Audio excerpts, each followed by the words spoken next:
All right. I think we're ready to get started. All right.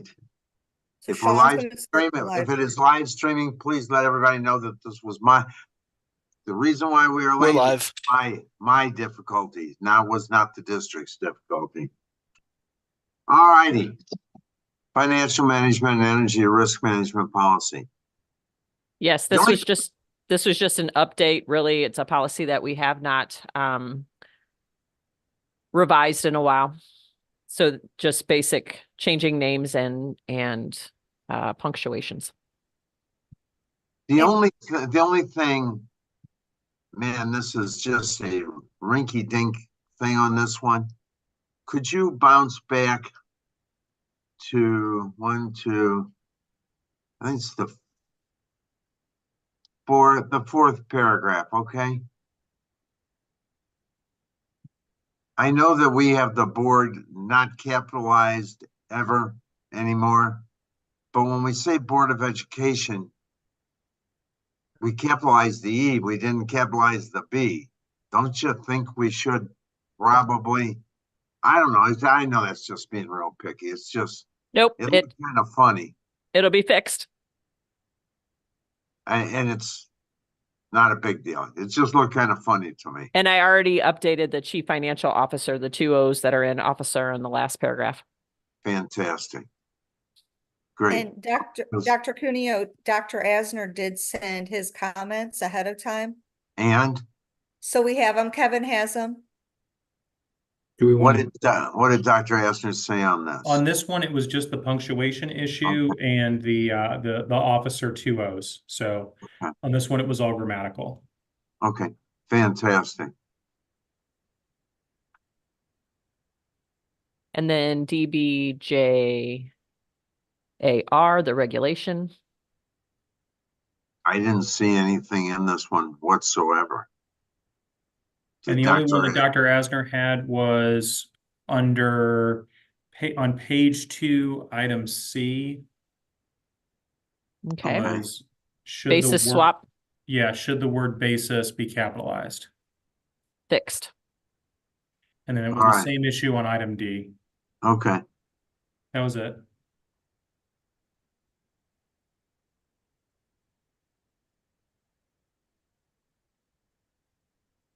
All righty. DJC bidding requirements.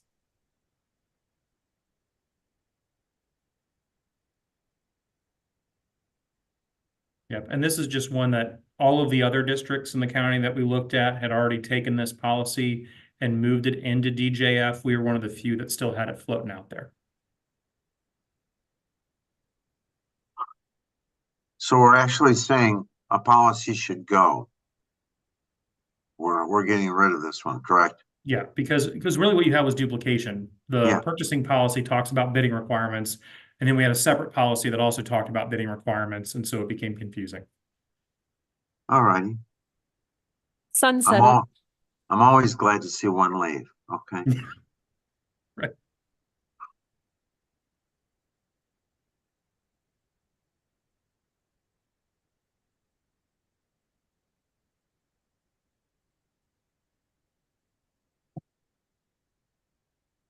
So for DJF, Dr. Asner had 2 questions.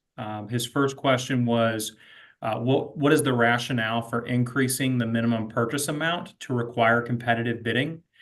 And so the updated dollar amount aligns with what's in Missouri Revised Statute. Additionally, the increase matches with what just the overall price of things costs now. In the past 5 years with inflation, we have a lot more things that were exceeding the threshold. And so the dollar amounts in this policy haven't been updated for almost 20 years. And so what general items cost has changed a lot in 2 decades. And so it was time to revise those dollar amounts, but still be consistent with Missouri Revised Statute. So the dollar amounts that we have match what the MSBA recommendations are.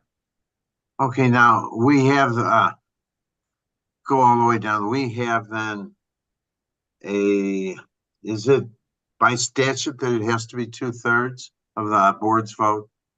I did not check that. It is? Okay. Yes, it is. It's statute. Okay. I was just wondering why the rationale for that. Yeah, All we don't get to pick. Okay. And then Dr. Asner's other question was, what is the amount of money or purchases that we anticipate will no longer be made using a competitive bidding process with this change? And so what I communicated to Dr. Asner is, so I followed up with purchasing to see if they can pull this dollar amount. So I didn't have that readily available. So we're going to pull that. But we do have a number of purchases, like especially in Doug's area in the technology space, that even though they would be under the threshold for competitive bidding because they fall under certain federal guidelines, those would still have to go out for bid.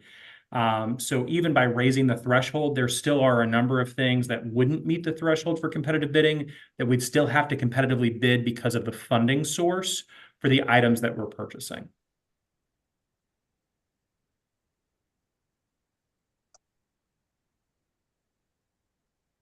The only question I had on this is because we've had people come back.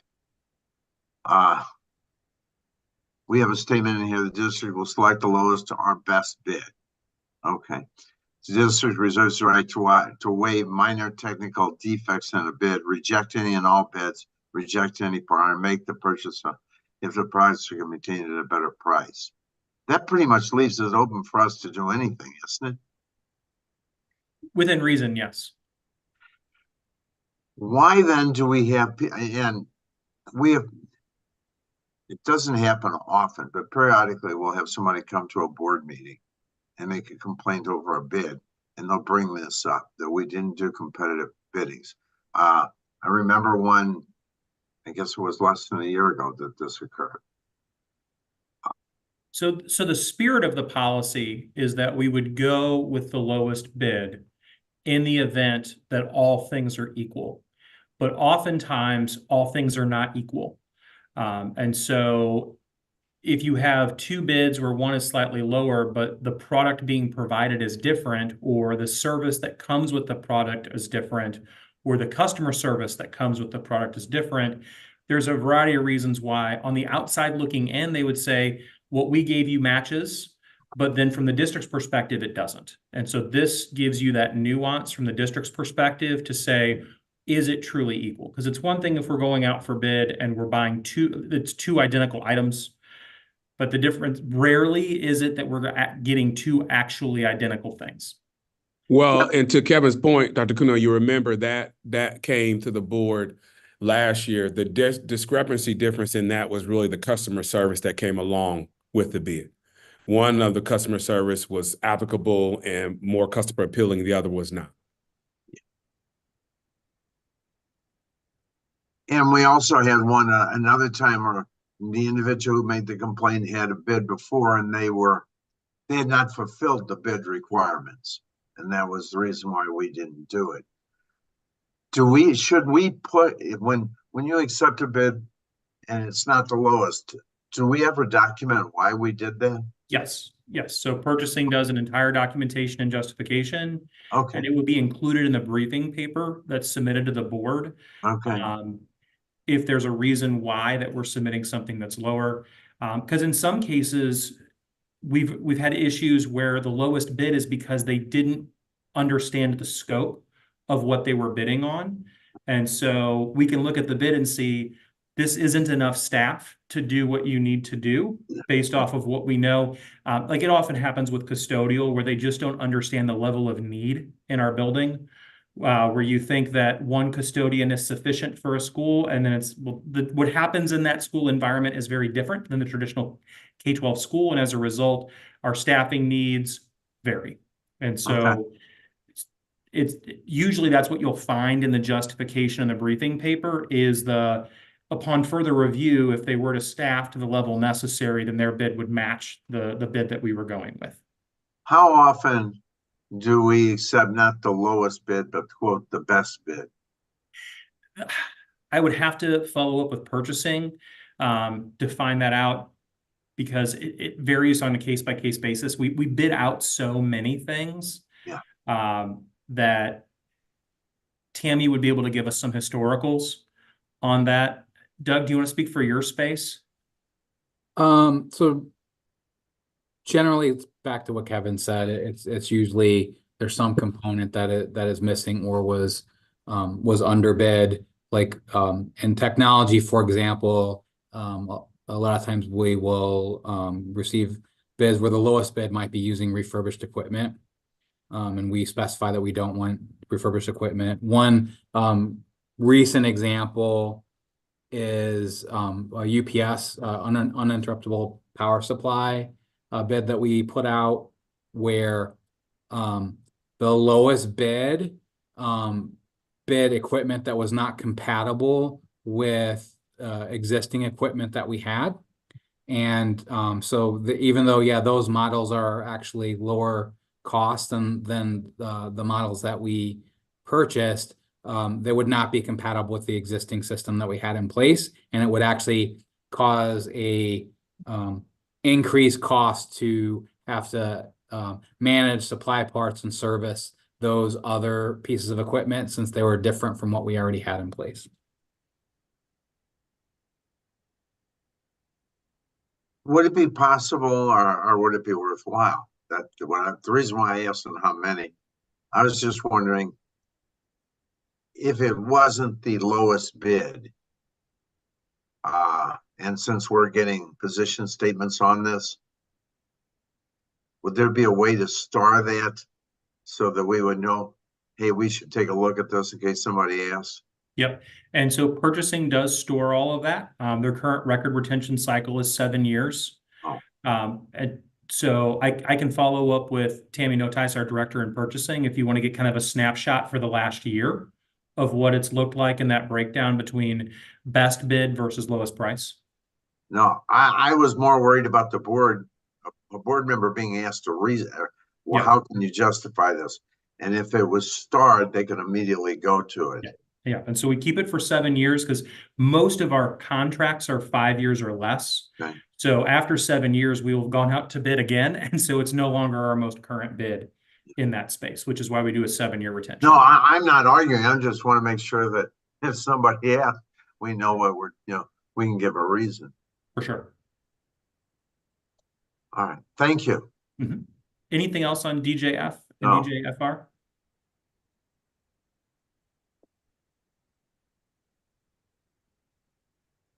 Did you want to look at DJFR?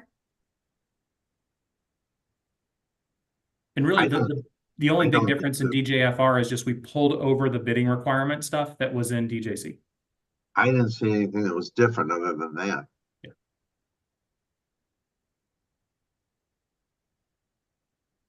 Vendor relations, we were bringing at the same time just because it's a part of the purchasing process. And so we're kind of bringing this as a package.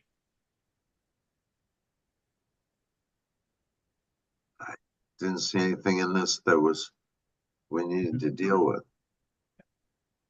One other note on DJF, I forgot to mention is there's MSBA had a recommended regulation that we don't currently have, which is a standalone regulation for purchase cards, so P cards.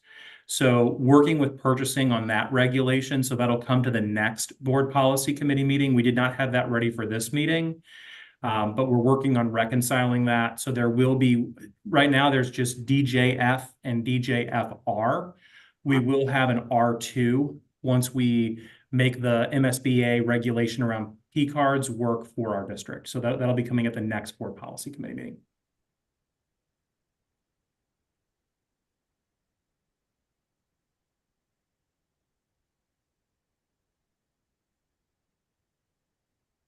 And then this is DLC.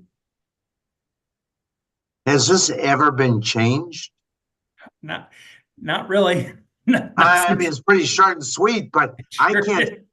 I look at when it was adopted. It's kind of like adopted. It's really been reviewed all those times. I don't think there's ever been a change made. Not really. No. And it's just statute written in policy. It's really Yeah.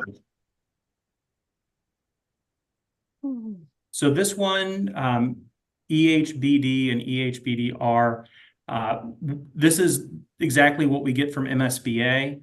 So it'll look a little different than what we normally upload. To give a little backstory on this, MSBA in their April update just released this. So this is pretty well hot off the presses from MSBA. Know at previous board policy committees, Dr. Asner had asked about what are we doing in the space of artificial intelligence. So we wanted to bring this go around as more of a discussion, so you can kind of see where we're at. And Doug's going to talk a little bit about what other districts are doing as well. We have a district committee right now that's working in this space.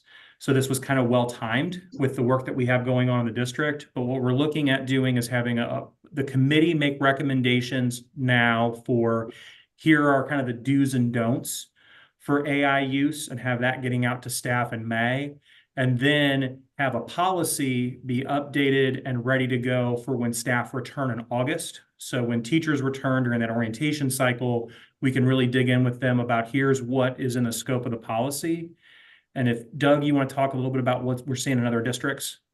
Yeah, it's very similar in other districts. I've been coordinating with the districts. A lot of districts have guidelines and have not adopted a policy or regulation yet, but they're working with the same thing, and they are looking at MSBA policies and other policy recommendations that they're getting, and they want to start incorporating, similar to what we're doing, incorporating those guidelines into the policies. I'm trying to coordinate with every partner school district to make sure that there's no confusion or contradictions between what we're telling staff and what they're telling staff. But of course, if we do have a situation where a partner district has a more strict policy, the general guidelines is the staff in that district will follow that district's policy. And with the MSBA policy, this is one where you can tell they kind of punted the issue a little bit back to the LEAs, where they're saying you're going to have a coordinator, and that coordinator is going to review annually, and they're going to come up with guidelines and processes. The regulation that they recommend does get a little bit deeper into the weeds. On our district committee, we also have representation from Brian Cave.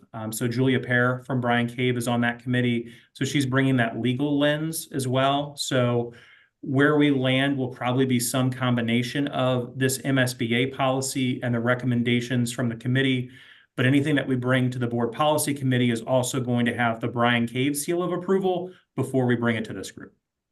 Okay, so this is not our policy per se. I mean, there's things in here that, I mean, when all of a sudden it says that a student could be disciplined and an employee could be terminated if the use of AI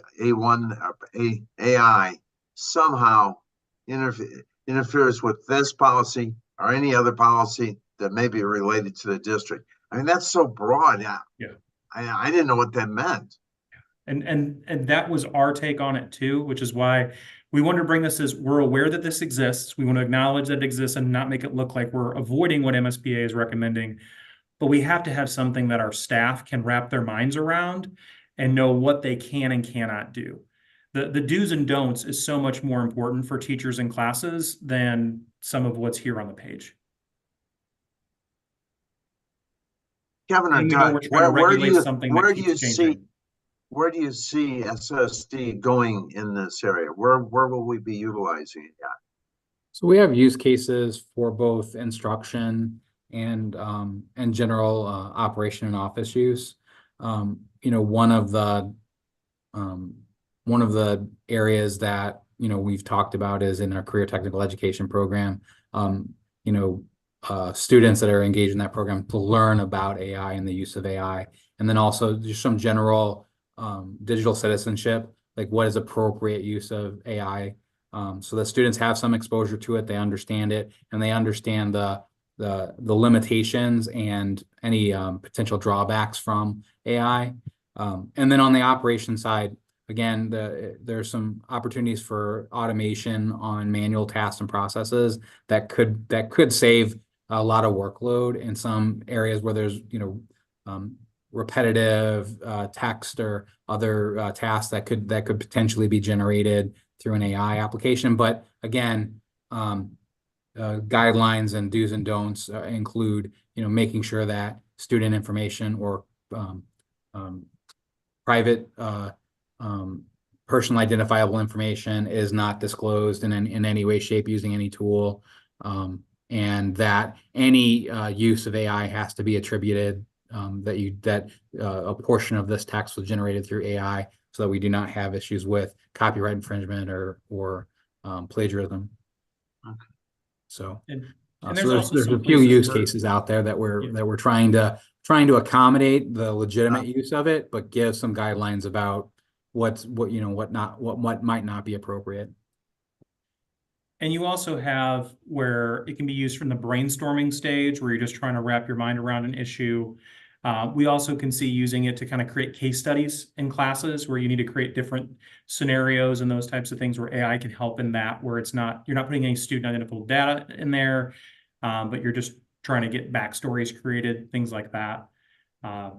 So really trying to give our teachers concrete ways that you can and concrete ways that you should not be using it. Okay. All under the purview of protecting our students and protecting their data. I see this is going to be one of the big things in the future. Yeah. I don't. And it keeps changing. So we know that we're trying to regulate the Wild West. And Yeah, so I think what you just said, the Wild West, it's one of these deals that I don't understand how far this is going to go. Yeah. But I don't think anybody understands yet Yeah. how far this could go or how much this can touch. yeah, which is why we do like that the MSBA policy says every year this one has to get revisited. So that way we don't get too far. This is not a policy that can be reviewed every 5 years. It's just not. It's something that we're going to have to It'll be review. obsolete after a year. Yeah, correct. No, I mean, Yeah. So it's one that we're going to have to revisit frequently until we feel like we've got a good handle on where we're at. okay.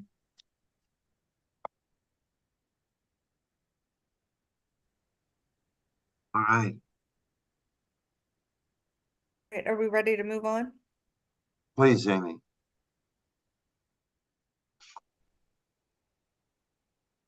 This is the It's just the regulation. regulation for it. Yeah.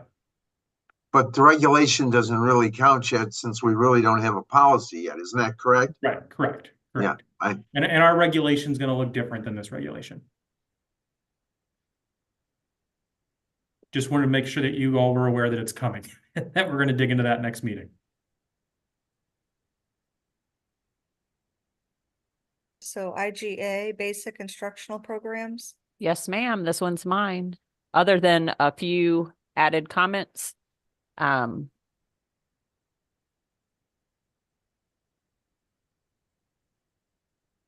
Using MSBA and some of the updated language.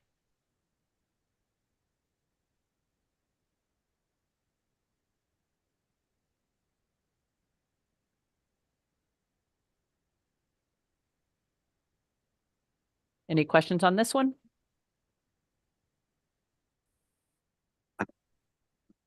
Just one on the comments on the second to last paragraph, I had a comment, just out of curiosity. I always get a kick out of when somebody, I believe everybody needs to be able to read well, spell accurately, listen attentively, speak clearly. Writing legibly has always been one of my, are we going back to teaching penmanship? We do teach. It's one of our most occupational therapists, but we do teach penmanship. Mm-hmm. Okay. Yeah. And it's also a thing the legislature likes to bring up pretty Right. frequently.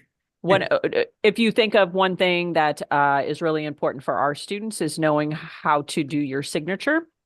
So Right. signing contracts and stuff, that is something that we absolutely work on. Well, when we had many schools no longer teach cursive. I mean, it's just a thing of the past. And I always wondered what happens. Well, It's coming back around. Good, Yeah. because not always do you have a computer there to take notes. Right. And I don't know how they sign things. Right. Okay. Mhm. All right. That's fine with me. And then there is one update to the test integrity. I want to draw your attention to the third page. Fourth page. I apologize. When it starts talking about paper and pencil testing, number 2, the integrity and safety if a student leaves the testing area, that That information was in pencil and paper test. If you scroll down a little bit further, we also added it to online testing, the exact same language on number 2. It is not on this copy, but it will be on the one that is submitted. But it is the exact same language. We wanted to have that testing if a student should have to leave the room, both on paper and pencil and then online as well. Since that's the 2 major forms our students take assessments.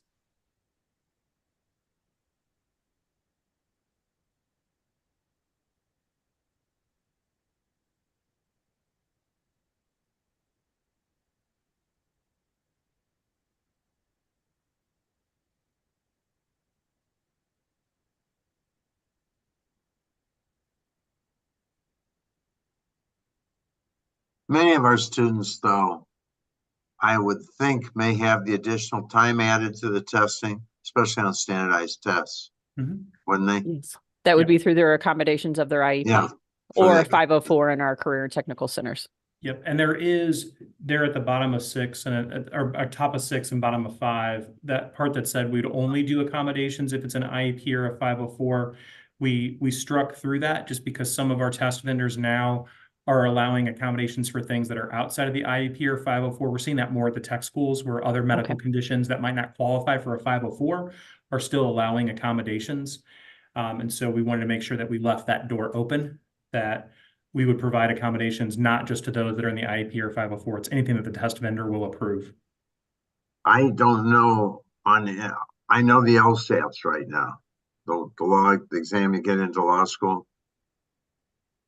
I know 3 people who are attorneys who had been diagnosed with attention deficit hyperactivity disorder and were allowed extra time to take the test because of that. Mhm. Which and they were never in special ed. Mhm. It was just based on their diagnosis, Mhm. and ADA allowed it. And we see that a lot, again, with the high school students at the tech schools where they might not have had an IEP or a 504, but by the time it gets to take one of those high stakes tests, there is a medical condition that impacts their ability to perform. So that's why I just wanted to leave that door open. Okay. Yeah, that makes perfect sense.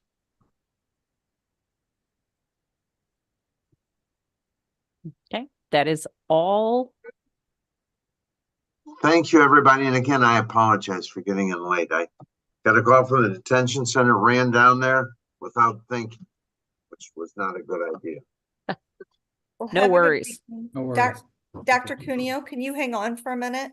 Yes, I can. All right, thank you.